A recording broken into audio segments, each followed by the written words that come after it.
Starting recording. Okay, perfect. Okay, ladies and gentlemen, welcome to another edition of 1+1, your place for inconvenient truth-telling and myth-busting. We are joined by a very special guest today. We are joined by Douglas Valentine. Doug Valentine is a journalist and historian. His work is often published at Counterpunch and Consortium News. He is the author of several books, among them the Hotel Tacloban, the Phoenix Program, The Strength of the Wolf, and I have a copy of The CIA as Organized Crime: How Illegal Operations Corrupt America and the World. And that's we're going to be talking about the contents of this book and hopefully some other issues. So first of all, Mr. Valentine, thank you so much for joining me today. I'm very glad to be on your show, and I hope I can contribute something to people's understanding. Oh, you will. And it's and like I said, it's a real honor to have you. I got your book for a Christmas. I first heard about you through Whitney Webb, who had done an interview with you on the Mintcast, the podcast of Mint Press News. And when I then when I saw when I listened to that conversation, I said to myself, wow, this is a person I really need to check out. This is a book I really need to get, and I'm so happy I actually read this book. So again, it's a as I mentioned, it's a real honor to have you. And let me ask you this first question then. So Mr. Valentine, can you explain the thesis of your book, the CIA as Organized Crime, and your understanding that the CIA operates very much like organized crime networks? Sure, it's in the CIA has a mandate, a congressional mandate. It was created by the executive branch of the government, but it has a congressional mandate, and it is, whenever cases go to the Supreme Court, the CIA is deemed to be operating legally. But at the same time, its mandate is to do everything that the United States needs to be done illegally. So it's kind of a contradiction, okay? Yeah. But according to US law, the United States can deal drugs, it can overthrow foreign governments, it can lie to people around the world in order to start wars, it can hire agents in other governments, which is something that's illegal if it's done here. If the Soviets come to the Russians come to the United States and hire a person here to work for them, that's considered illegal. However, the CIA does that every day around the world in 1,000 different ways. It hires people in foreign countries onto its payroll in order to get them to spy against their own countries. And all those things are deemed legal across the board in the United States when the CIA does it. So ultimately, it functions as the organized crime apparatus of the United States government. Everything that it does is illegal, which is why it operates undercover, covertly, and clandestinely, and which is why you never hear about its operations anywhere in the press. The things that are doing are not allowed to be reported on. And if they are reported on, the people who report about them get in trouble. So you don't see, for example, on the New York Times front page every day, the CIA did this in Gambia, and the CIA did this in Italy today, or the CIA did this in Thailand today. It's just the CIA is operating in every country around the world every day, doing all sorts of things that would be illegal here, but nobody reports on them. And there are no courses in American colleges that teach how the CIA works or what its history is or how it actually functions as an organized crime branch of the United States. Any kind of discussion that's had about the CIA academically is one that follows the cover story that has been presented to the American public, that the CIA is somehow doing the dirty work that's necessary to preserve our democracy. Okay, and that's the big lie that has over the last 75 years since the CIA was created has turned into the Frankenstein monster that we now see playing out in the Trump administration, where the big lie, which has been perpetrated upon the American people for so long, that now they don't know the difference anymore between what is true and what is false. And all that matters is what their programmed, preconceived notions about what America is, what crime is, what justice is, what truth is. Only the things that they've been programmed to believe matter.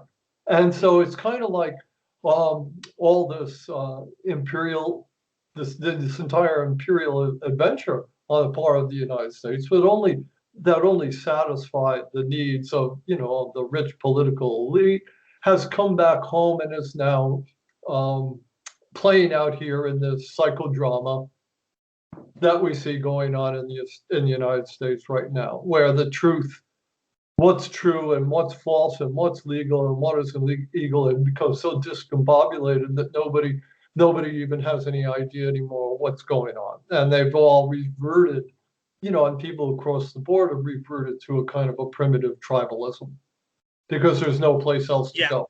The only thing that they can do now is identify with people who look like them and talk like them and speak like them and hope that they have enough power to enforce their will on everybody else. And just to follow up to that, the CIA, which operates like organized crime, uh, can you talk about how? I mean, yeah, this probably requires a lot of explain for people who might be ignorant of history. But can you explain how the Iran-Contra scandal demonstrates how the CIA operates like an organized crime syndicate? Sure, that's a very good example, and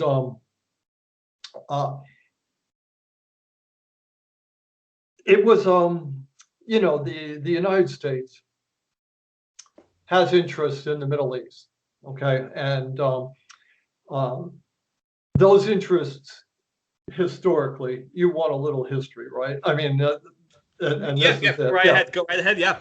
And the CIA was created after World War II, and at that time, the United States was taking over what was called neo-colonialism from the colonies that had been,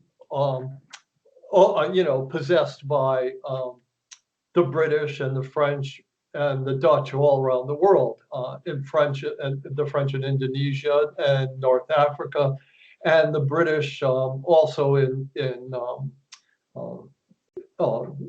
the Near East and the Middle East largely. And the British had created have been battling the Ottoman Empire for a long time, and had actually after created a couple of countries in the Middle East. Persia, which became known as Iran, was under the influence of the British for a long time.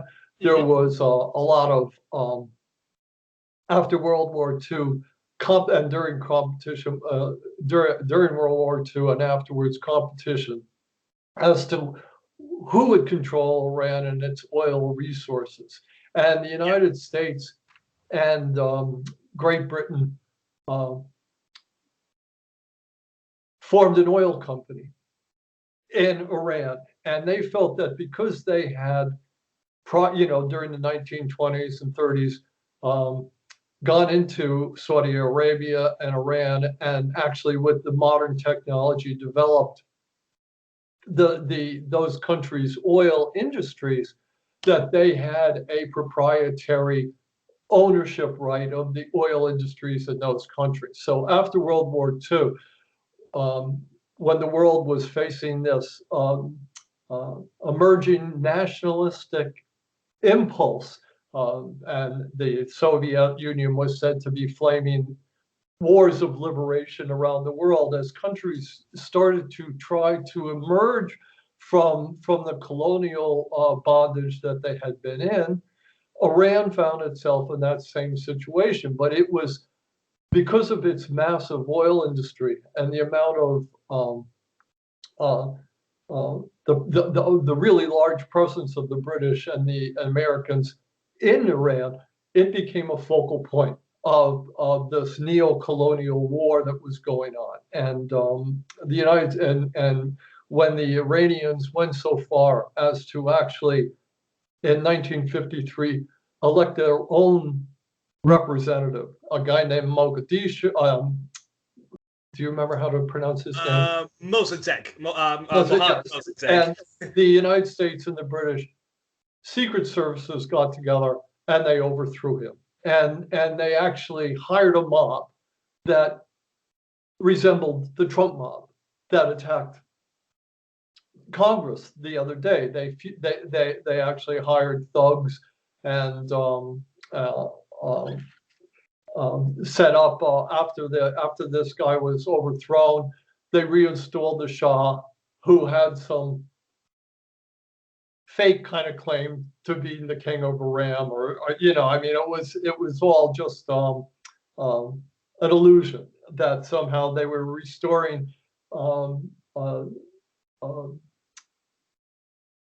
the legitimate heir to Iran. And of course, it was all part of the big lie about stolen elections and what people's aspirations really were.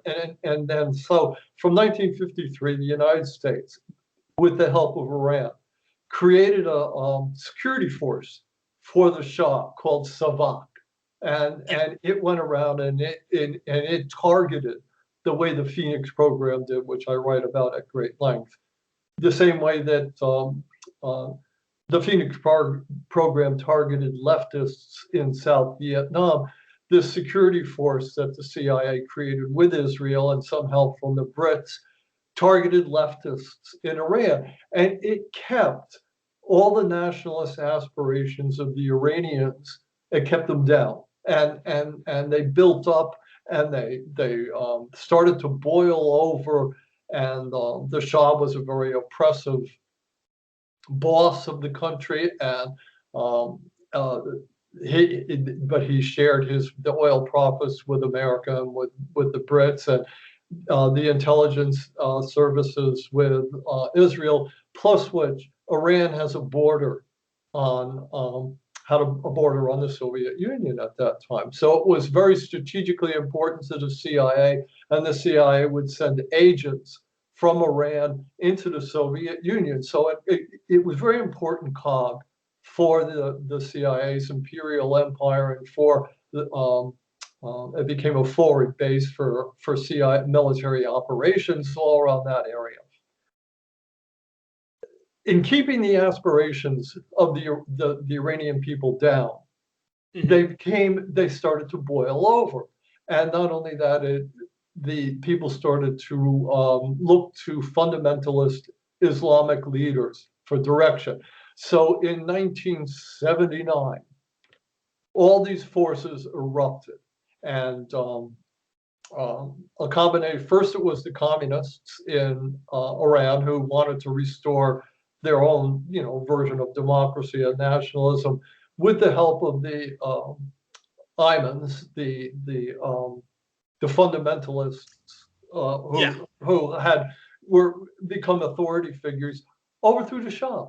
And not only that, they took over the American embassy in Tehran, and they held something like 79 Americans hostage. And they said, we're not giving them up. And for the next year, and this was at the end of the administration of Jimmy Carter, they held Carter and his administration hostage. And this was sort of termed the start of the age of terrorism. And it began a shift within the CIA of not just focusing on anti-communism, of eliminating communists around the world. It now became a shift from communism to also to aiming at fundamental Islam. Okay, so now it becomes a very big turning point in the whole history of U.S. foreign policy. And Ronald Reagan, the day he got elected, and he basically got elected and was the Republican candidate by saying that Carter was weak and that he allowed Iran to be lost to these radical forces, and it was his personal fault. Just like the Republicans had said 20 years earlier about President Truman, that he had lost China and lost China to the communists. And it was the same repeat of the same thing. And Reagan was elected on a promise never to deal with terrorists, never to negotiate with terrorists. And this was the promise that he had made. In the meantime, he was negotiating secretly with the people. The communists were eventually pushed out of the way by the Islamic fundamentalists, and immediately, through the CIA, Reagan started negotiating with the terrorists. So this exactly. is a perfect example of what was called terrorists. Okay, now the important thing is that the United, and this is what perfectly why this example of Iran-Contra is a perfect example of the CIA. It illustrates that the United States has a stated policy on the one hand and an unstated policy on the other. And it very, very forcefully says its stated policy is that we're a force for good and for democracy. And we would never install a Shah who's a fascist, who suppresses the interests of the people in his country. And they massage the message so that he becomes a beacon of democracy and everybody else becomes anti-democratic because they're communists or they're fundamentalists. And at the same time, they have a unstated policy, which is a realistic way of dealing with the world, which is affected clandestinely by the CIA. And the CIA establishes secure lines of communication, which no other foreign intelligence service can penetrate. So that people like Ronald Reagan and his staff, and at the time his vice president was the first George Bush, George Bush the first, who was basically in charge of this whole Iran-Contra operation, in which the United States sought to release the hostages in Iran, which happened, and then thereafter kept through this secret CIA channel, which was impenetrable, to start working to provide arms to Iran so that it could fight in a war against Iraq, which the United States had basically told you can attack Iran, and we will support you. And Donald Rumsfeld, who was at the time, I believe, the defense secretary for in the Reagan administration, actually met with Saddam Hussein, and there's a very famous picture of him in 1983 shaking hands, and he was in the United States was encouraging Iraq to attack Iran, and at the same time they were providing Iran with TOW missiles, which they got from Israel, so that Iran could fight Iraq. So they were manipulating. The CIA secretly was manipulating political and social movements in both Iraq and Iran with the help of Israel. Israel's intention was through this war between Iraq and Iran, to destabilize both those countries so they would be weakened, and because they're enemies of Israel. And the United States, of course, was trying to recover its oil industry in Iran, so it was hiring at first Iraq to go after Iran with the hope that would overthrow the Iranian government and restore the oil industry to the United States and the British. And so all these things were being done secretly. And to the point where the United States was using the clandestine profits of selling tow missiles to Iran through secret accounts set up by a general named um, uh, Richard Oh, Secord, who I interviewed at length, Major General Richard Secord, who had worked for the CIA in Laos, and he was the head of this whole secret network, which was called the Enterprise, and became the subject of a focus of the United States after congressional investigations later in the 1980s, after a CIA plane was shot down delivering arms to the Contras. And all of a sudden it was discovered that the United States was actually using the profits from the secret sale of tow missiles to Iran in its war with Iraq, which the CIA had started with Israel, to fund counterinsurgencies and insurgencies in Central America, in which was partially paying for the insurgencies and counterinsurgencies, the uh, counterinsurgency in El Salvador and the insurgency in Nicaragua. For the yeah, CIA, it's the yeah. same thing. I mean, That's for the it's you could do that's one for the in one Contras. country, one in the next, and you just do it secretly. And that they're actually helping to pay for those counterinsurgencies and insurgencies in Central America by bringing drugs clandestinely to the United States, to California, and selling them to a distributor named Freeway Ricky or something like that. And so Yeah, Rick Ross. this whole CIA set up this whole apparatus, which becomes known as the Iran-Contra affair. And it was all done with the president of the United States under the saying that we'll never deal with terrorists. And at the same time, the CIA of course, we'll never deal, we're anti-drug and we have repressive drug laws because dealing drugs is wrong. And at the same time, the CIA was doing all the things that Reagan and his administration said we will never do. And so it's the perfect example of how the CIA conducts the United States unstated policies, which are imperialistic and which are militarily aggressive and which involve criminal activities across the board. I mean, everything from murder to burglary to drug dealing to extortion to blackmail, the whole, whatever you can think, that's part of the CIA's bag of tricks, and they engage in all those things. And yet, because it's a secret organization, none of it becomes public. And nobody and of course, the media is in a sense the most complicit. Um, the fifth estate, fourth estate, whichever estate it is, uh, um, its interests, it has the same interests as the government and as industry. It's part of the government. It functions as the propaganda the megaphone of the voice of the administration, and it rarely, if ever, contradicted what the administration was saying. It just went along with it because of this idea that it is patriotic for it to do so. Which again, all this double talk, all these covert operations, all this complicity by the media in and covering up the America's imperial adventures, which has led to the media having no credibility at all anymore.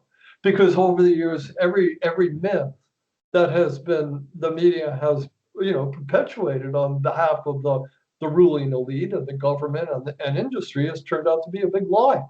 So now, when people say we can't believe the media anymore, it's not a phenomenon that just started. It's a result of the media having covered for the CIA for the past 75 years, which has utterly and completely destroyed its credibility because nobody can believe anything that anybody in the media says anymore. The only thing that you believe anymore as an American citizen is which media outlet sells the products that you buy. which, you know, which market you're in. If you buy body armor and armaments, and you have a lot of automatic rifles, assault rifles, and you buy Trump flags and MAGA hats, then you listen to Fox News. And if you're white, Breitbart. and if you're not white and you're not into political violence, then you listen to MSNBC. But basically, nobody can believe what either of those outlets are saying because they're just pitching to their demographic and telling them what they want to hear. So to actually find out what's truthfully happening around the American empire becomes something that's so rare that nobody even knows how to recognize it anymore when it's served up in front of them. And it's just, where the whole country is undergoing a mass psychosis as a result of this, the insidious influence of the CIA over the last Yeah. 75 years on the country.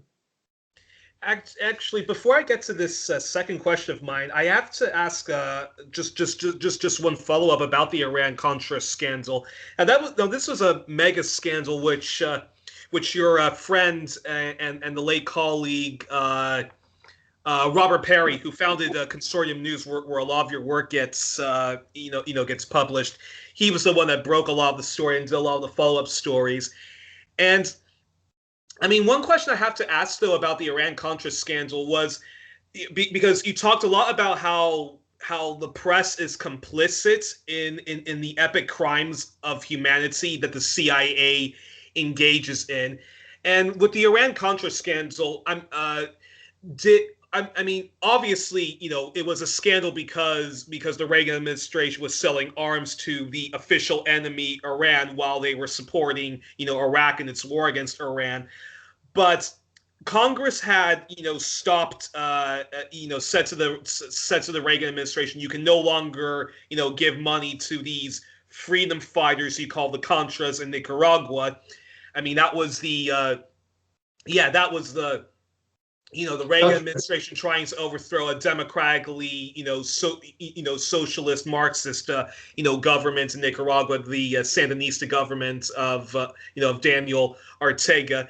But did the press manage to whitewash the scandal by saying, "Hey, yes, it was illegal what the Reagan administration did, but hey, the Contras still are freedom fighters, and the Sandinistas are an evil communist tyranny. So therefore, even though it's illegal what we did, right makes might, right?" Right. Well, let me give you an example. Okay. First of all, before I give the example, let me say that it all has to do with what it means to be an American, and the American this idea of American exceptionalism, and Yeah. why America is different than every other country and nation in the world. And of course, that's a long history that involves the conquest of the continent, the establishment of the border with Canada, which remained a British protectorate, and Mexico, which is horribly and terribly vilified, and in the most racist and terms that are imaginable. Okay, but the conquest of the indigenous people that lived here, and the building of the whole society and culture on slavery. And these things were the denial of this violent conquest, and the enslavement of inferior people is the original cover-up. It's the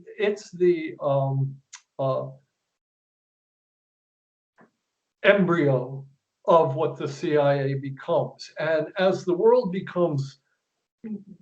grows together and becomes a global sort of village through technology of transportation, communications, television, and you can see what's going on in other countries, it became important, very important for the rich political elite in the United States to develop bureaucratic and civil systems that would perpetuate the myth of American exceptionalism while hiding and suppressing the slavery and the violence of its imperial nature.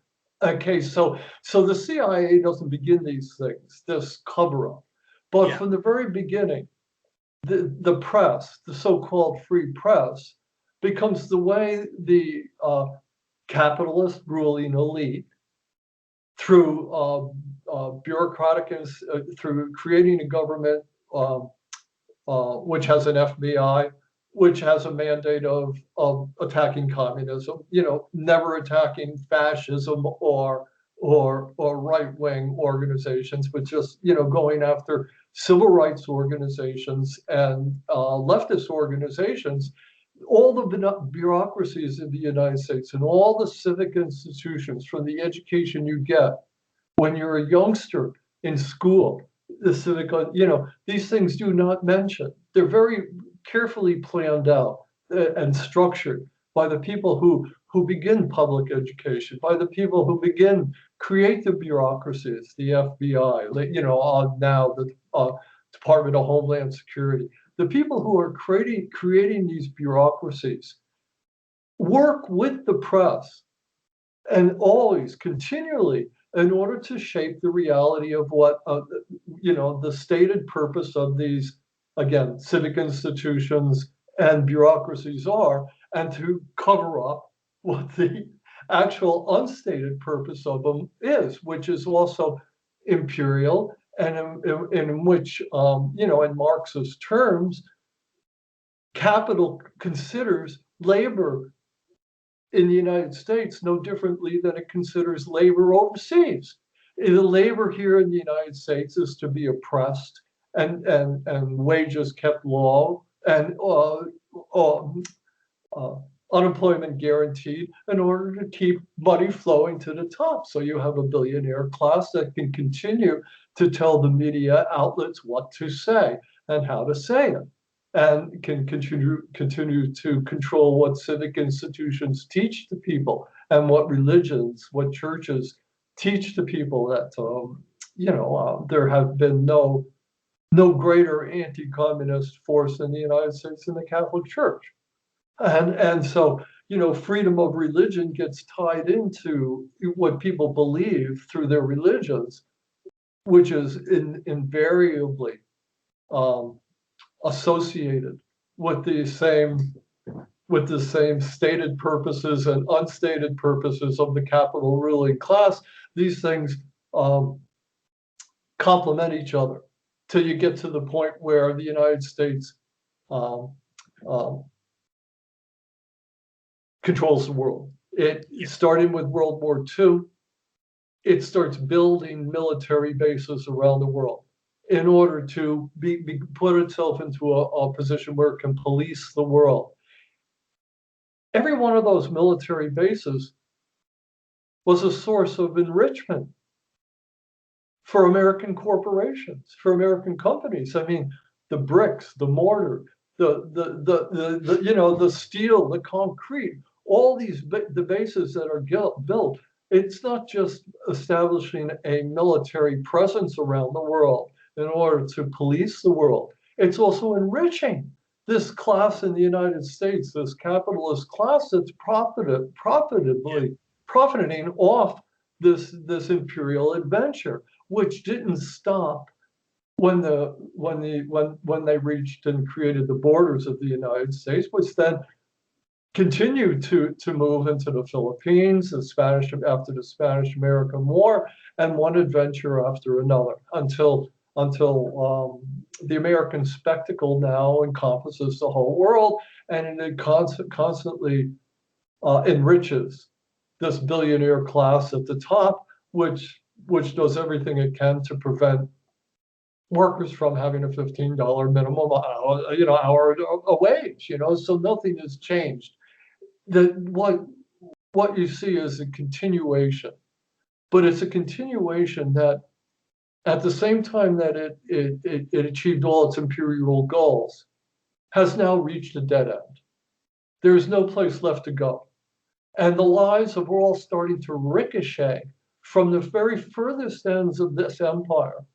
And every place where it's operating, it's now ricocheting and echoing off the walls of this empire and coming back to the United States and exposing all the contradictions of capitalism and all the contradictions of between stated and unstated policies are now becoming visible, and even the press is no longer able to distinguish them and separate them out and perpetuate some sort of myth about American goodness and the inherent violence and racism at the root of this American empire. Now that the empire has gone as far as it can go, are just bubbling over here in the United States itself, and the day of reckoning is at hand. And it's interesting because that was actually going to be my second question to you, which was this might be too broad, but can you put forth the argument that the socio-economic system known as capitalism or colonialism or imperialism also operates as a mafia organized crime syndicate? But I think you perfectly already kind of answered. Sure, and there was a very famous Frenchman, Guy Debord, who in 1968 or 88, I can't remember, it was either in the Society of the Spectacle or the Comments on the Society of the Spectacle, which came out 20 years later, said that the mafia is the model for the current American economic system. Oh, wow. Okay, I mean the mafia. And when did he say that? When did this Frenchman say that? Well, it's in that book. It's actually quoted there in the CIA's organized crime. Oh, if you just look up Debord, yeah, he's mentioned like 12 times. It's in there in one of those quotes. It's under a chapter heading. And what he's saying is that capitalism is a smash and grab operation. Okay, it goes into a country. It sets itself up. It charges the country. It says, okay, we'll give you sign on the dotted line, and we'll give you $100,000, and we'll build a business here. And they build the business, and that country is now mortgaged to the United States. Okay, as if just like the mafia would set up a furniture store or a healthcare center in Florida, and it's actually laundering dirty money to do that. And it sets up the furniture store, or it takes over somebody else's furniture store, and it sells all the furniture out the back door, and then it leaves the people with a mortgage and nothing. And that's what the CIA in the United States and capitalism does around the world. It takes the what's that precious metal that's used that's so important in Africa right now for coltan? Yeah. It mines diamonds and coltan and all sorts of precious minerals out of African states. Yeah. And it takes all those resources and leaves nothing behind for the people. The people in Africa are not getting some kind of return on their resources, which are being taken from them. Instead, the CIA sets up, just like it did in Iran-Contra, where it pit Iraq against Iran in order to destabilize the country so that they could be exploited. It sets up conflicting militias all throughout and puppet governments, and it pits them against each other so that these countries are so destabilized that Westinghouse and Kraft, somebody who wants to buy food products can go in and take everything, and all they have to do is bribe these puppet rulers or militias with the money they need for more arms and girls or whatever they want, and then they take all the resources. And that is what a mafia operation does also. Okay, I'm giving you the 2-minute explanation of how it's the same thing. But that is exactly how capitalism functions overseas. And in a country like Ukraine, it's more subtle, but it's the same thing. over the United States had been through the CIA and through corporations maneuvering since World War II to try to get Ukraine away from the Soviet sphere of interest. And in the process of doing that, it would bribe people. It would tell people, come with us, come over to our side, and we'll, reward you with different things. And then when the moment came and the Ukrainians thought that they were going to be free, all of a sudden the Americans swooped in and took over all their businesses and basically took over their government and just stole everything. And and leaves the Ukrainian people just wondering what the hell happened. They keep saying the American way is to say we're going to help you, and we're going to help you from protect you from communism, or from the warlords, or from the fundamentalists, and from they Putinism. use whatever kind of propaganda works, and then they steal everything from the store and take it for themselves and put in their own puppets. People like Donald Trump, these are the people that the CIA looks for all around the world and hires as agents of influence. People who have no shame, no morality at all, who just want to make a lot of money. And there's hundreds of thousands of Trumps around the world. And the CIA just goes to these people and says, we'll give you $100 million of drug money that we've laundered, and you can start a business. And then they start a business. And now that business is basically owned by the CIA, which set them up. And at any moment they can say, well, we'll expose the fact that you got dirty money or whatever, and those people didn't do the CIA's bidding for the rest of their lives. And this is the way they work all around the world. It's a mafia operation. It's organized crime, and it's the way the United States has been operating since the first conquistadors arrived here in the 16th century. To steal the gold and enslave the tribal people. And tell them that they're helping them because they're converting them to Christianity and giving them God and Jesus.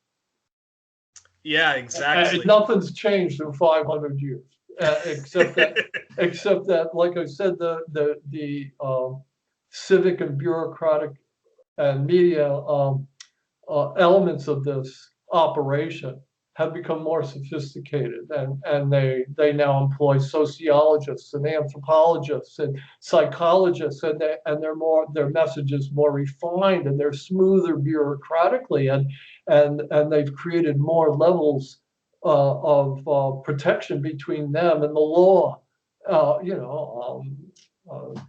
There's another guy I quote in that book, and he says, guns are the implement of amateurs in violence. The professionals use social systems, so you set up, you gerrymander in Georgia, you set up Jim Crow laws. You use the political system. You only appoint cadres who are indoctrinated. There's just a million ways to keep the system. Donald Trump was right when he said the system is rigged. Of course, he was lying about how it's rigged. He was using this new trick called reverse discrimination. That somehow the ruling class is the one that's being oppressed. Which works for a certain segment of the population, but which is utterly just a big lie. But it works. It works because the organs of propaganda are now so sophisticated that they can get people to believe anything, which is also a function of capitalism and advertising. The relentless advertising in which the mantra is buyer beware. It's okay in capitalism to sell people anything. And if they don't realize that you're selling them a clunker, that's their fault. If you're a used car salesman, you have no personal responsibility to the people you're selling the car to deliver to them what they think they're getting. So that this whole advertising propaganda machine has just completely destroyed any vestige of what reality or truth of those things might mean anymore, and have just left a society of a spectacle where the only way that you can find any truth, where individuals largely can find any truth, is in representations of the truth. You can buy body armor and a gun, and therefore you're tough and you're free. It has nothing to actually do with whether you're tough and you're free, or you can own a private plane and you can own a yacht, and now you have everything that you need that becomes spiritually satisfying. And the whole idea of actually having any kind of spiritual understanding or connection to the natural world becomes secondary to what the representations of success and happiness are. And that's a result again of this combination of advertising, capitalist advertising, taking advantage of people, selling them commodities they don't need, and expanding that whole capitalist canard all around the world. And people are willing to give up their freedom in countries so that they can have a cell phone. Yeah, it's and so again, it comes back to this, this whole idea that we have deceived ourselves for so long that now we do not know anymore what the truth is. and that's a perfect segue to Vietnam. Let's talk about Vietnam now. You, back during the epic criminal war, wrote a book called The Phoenix Program, which I look forward to getting in the future. But you talk about the Phoenix Program a lot in your book, The CIA as Organized Crime, and it was a CIA program. And so explain not just what the Phoenix Program was in Vietnam, but can you explain how the Phoenix Program and the Vietnam War itself became the blueprint model to so many of the insanely infinite evil wars since, such as Iraq, Afghanistan, Syria.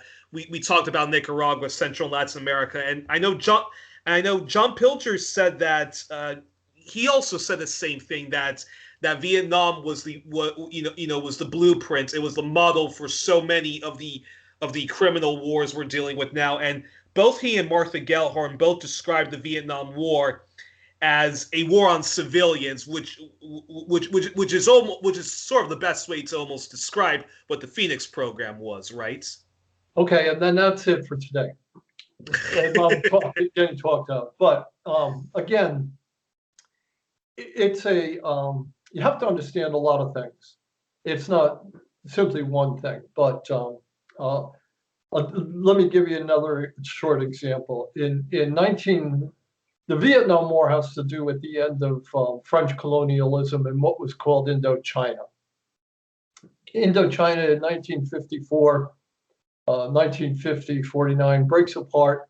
The French divide their Indochina into three countries: Cambodia, Laos, and Vietnam. And by 1954, Vietnam splits into North Vietnam and South Vietnam. And North Vietnam goes under communist control, and South Vietnam is under American control with its puppet leader, who's Catholic, in a country where 95% of the people are Buddhists. But he's the only one that the CIA can get to promote its policies, okay? Which includes relocating 500,000 Catholics from North Vietnam and establishing them in South Vietnam in places that had been owned by South Vietnamese. In other words, actually kicking out people from their ancestral villages so these Catholics can settle in them. And then they used the Catholics to become part of this new administration that they were setting up. The CIA used them to staff out and form the militias that was going to use to fight the communists who were left behind in South Vietnam. It's important to understand, when the country of like Laos, neighboring Laos, was created, and the CIA went in there first, in the late 1940s and early 1950s, They wanted to tell the villagers that communism was bad. And the villagers didn't know that they lived in a country called Laos. They didn't know that they had a king. Nobody could speak their language. The French hadn't tried to teach them French.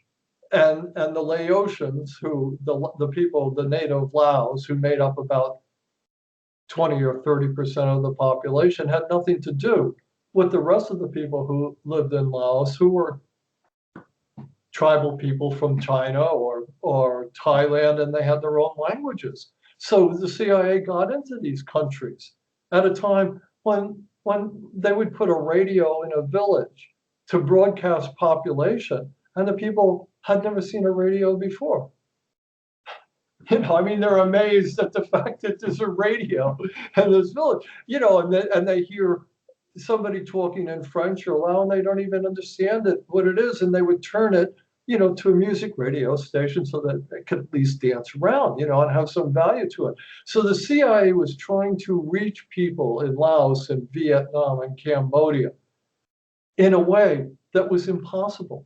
They couldn't reach them. They couldn't talk to them. They didn't understand who these people were, what their needs were. I mean, these were people who had been living in a basically communal, communistic ways for centuries, where where there was, and the communists were just willing to leave them be that way. And the United States came in and it realized by 1965, and now we'll get to Phoenix, that it could not reach these people, that it could not convince them to become anti-communistic. I mean, they had red marks. They don't know what a communist is, I mean, they just want to, the Americans to go away and things to go back to the way they were. So the only way that they could actually conquer South Vietnam was to bring in American forces, and then by 1967, at the same time, try to identify and kill all the communists that lived in South Vietnam. And that's what the Phoenix program is. The Phoenix program is designed in 1967 to identify and kill all the communists that are operating in South Vietnam. And it's by then, the CIA had taken complete control of the South Vietnamese military, which it brought into the Phoenix program, and it had taken control of all the intelligence services in South Vietnam. It paid for them, it staffed everybody on CIA salaries, brought them into the Phoenix program, and it had set up a network of police forces and militias all through South Vietnam. And it brought all them into the Phoenix program, and it aimed them all at trying to identify and kill these communists. And it set up hit teams of mercenaries who would go out looking for them, and the police set up what were called intelligence operations and coordination centers in every district in South Vietnam. There were 240 of them. And those became the Phoenix centers in every district. And all the military intelligence and police services and all the civic institutions and every just like here in the United States, every facet of society was focused on finding the communists and killing them. And in order to do that, that was the first part of the Phoenix program. The second part was frightening all these people, because communists made up maybe 3 or 4%. The actual cadres, communist cadres, are maybe 1/10 of 1% of the population. The other focus of the Phoenix program was terrorizing the rest of the population who are not part of the bureaucracy or the civic society, but terrorizing the rest of the population into supporting this Phoenix terror program against the communists. And they did that. One CIA officer, a very famous CIA officer named Lucien Conin, had been in the OSS and he'd been in France, and he was connected to the Corsican underworld and was a kind of a legendary character. And I was talking to him at his home, and I said, well, tell me about the Phoenix program. He said it was the greatest blackmail scheme that was ever invented. Do what I say or you're VC. Wow. It's just that simple. If you don't actually fight the communists as a village that doesn't even speak maybe Vietnamese, maybe it speaks Cambodian, or maybe it has it's a sect, the Hao Dai or the Cow Dai, or they have no interest in this war that's going on. But if you don't fight the Viet Cong for us, you become the Viet Cong, and we'll kill you. And that's exactly what the Phoenix program is. And it was very bureaucratically streamlined. And again, it has to do with the evolution of technology, the improvements in transportation and communications that allow it to happen, which is why when the Brits went into Mandalay and Burma and conquered Burma in 1885, all they had to do was paddle up the Irrawaddy River, get to Mandalay and conquer it. And now they were rulers of Burma. It's not that easy anymore. Okay, things are more sophisticated, which is why, there was no need for a Phoenix program in 1885, but there was in 1965. Okay, and now in the 55 years since then has become even more sophisticated. And again, it has been brought home it was expanded worldwide. It was such a success in Vietnam that the CIA now does that in every country where there's a war going on or where there's an insurgency going on. It sets up this Phoenix program system in that country, and it does so clandestinely. But after 9/11, the Phoenix program became the model for the Department of Homeland Security here in the United States. And the Department of Homeland Security was set up exactly the way the Phoenix program was set up in South Vietnam. It brought together, the United States created a military command, NORTHCOM, specifically to function as part of the Department of Homeland Security. So now you bring the military in, okay? And then every intelligence service in the United States would contribute to the Department of Homeland Security, and every police department, and every civic institution, and every industry, what was called the critical infrastructure, were all brought together in the Department of Homeland Security, which set up a fusion center. Fusion means the bringing together of all these diverse parts of our society, of government, of culture, the whole smear, including the press. And they established a fusion center in every state, just like they did in South Vietnam. And they share the same, and they rely at the root on white supremacy to enforce the will of the ruling elite across the country.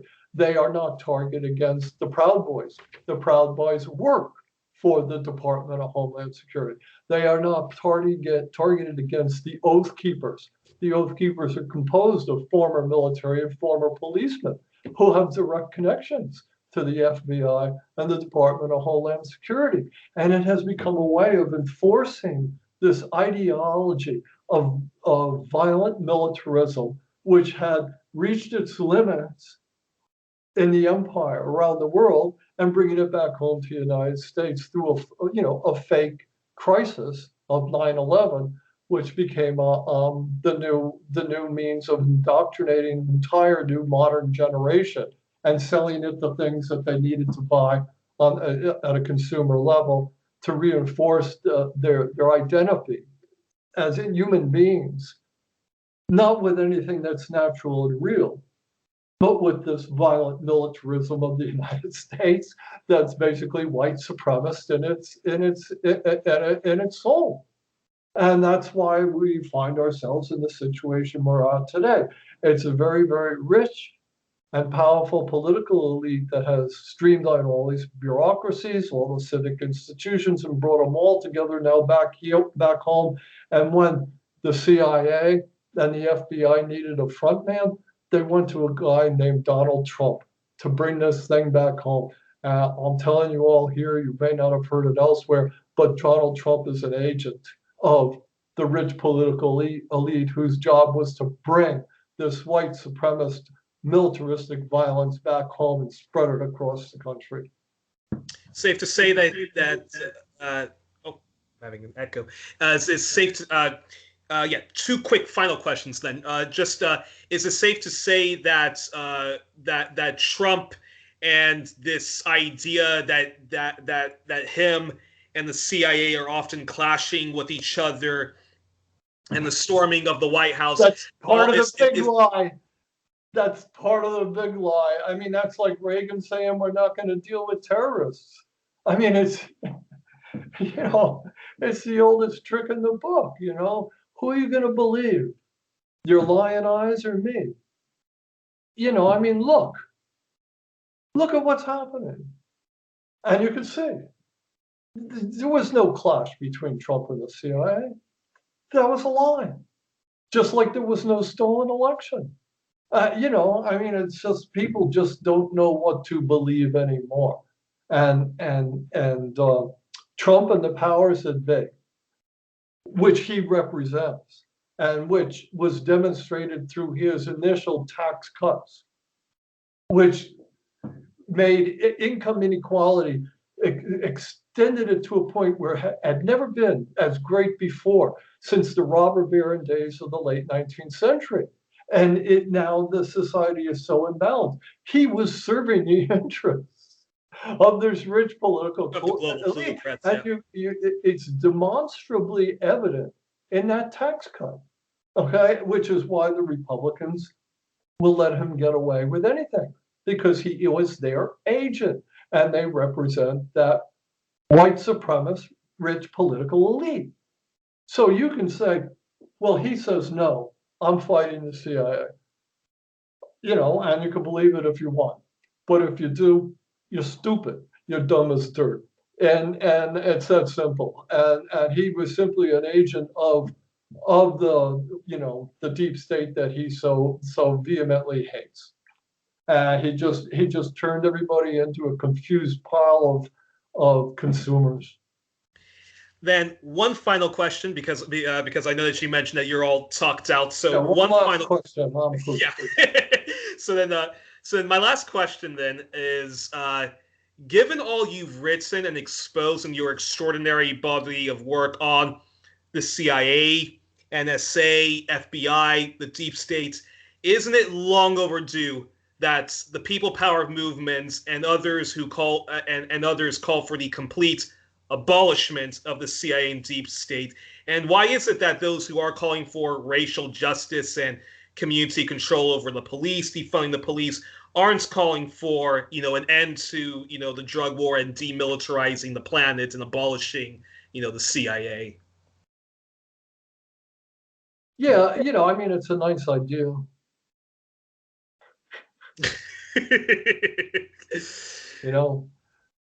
But that's like, asking the Mafia to give up crime. It's just not part of it just won't happen. Realistically, it's not going to happen. It's like saying to somebody, we're all human beings and we should be brothers. And we're all children of God and there's no reason for us to fight each other. It's very simple. The answer is all we have to do is love each other. But that was not Donald Trump's message. He picked out one side and he empowered that one side. And that one segment that he empowered was the white supremacist faction of the United States.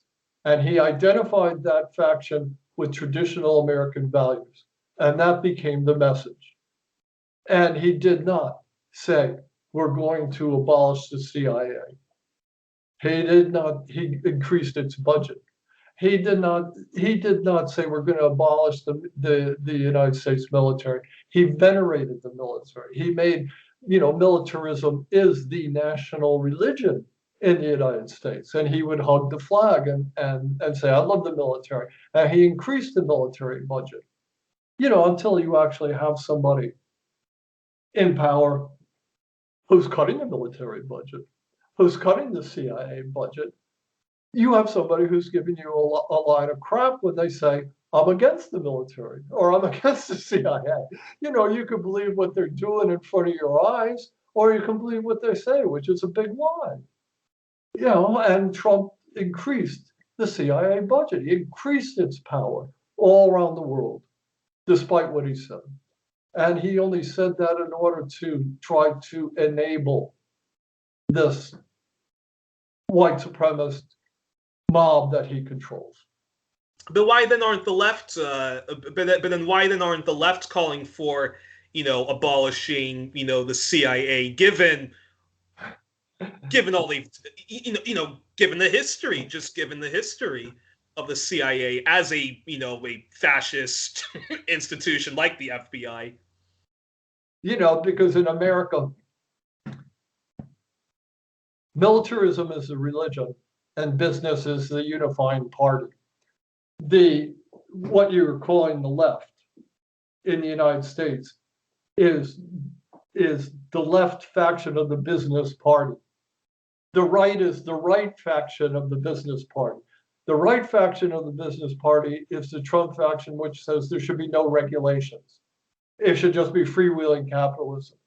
The left faction of the business party in the United States says, tweak it a little bit, give them a little bit more of a pay raise. Raise the minimum wage to $7.50 an hour. Okay, so the whole idea that there's a left in the United States is a delusion.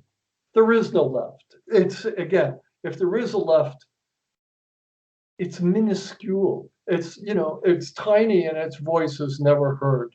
It's not represented by MSNBC or the Democratic Party. They are part of the business party. They're just this sort of tweak it a little bit part, which is why you never hear for anybody calling to cut the military base budget in half. It would be death. It's sacrilegious.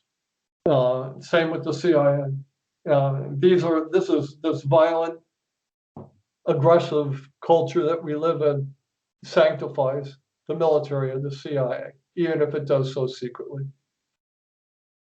Wow. Well, on that sad note, I can only hope that there's that. I'm telling you, that's the fact.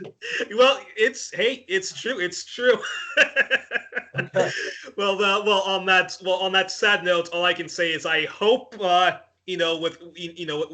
all the growing calls of racial justice and and people who talk about defunding the police or some it's very tiny minority even abolishing the police. I can only hope that demilitarizing the world and abolishing the CIA and all of those deep state organs are part of it. But we're gonna have to save that conversation for another day. So we were joined on. We were joined on. I gotta go. So we were joined on this edition of we were joined on this edition of 1+1 with Doug Valentine. Doug, thank you so much for joining us. I hope to get you back on again in the future, and sure. Thank you so much for this time. Months, all right? Ciao until then.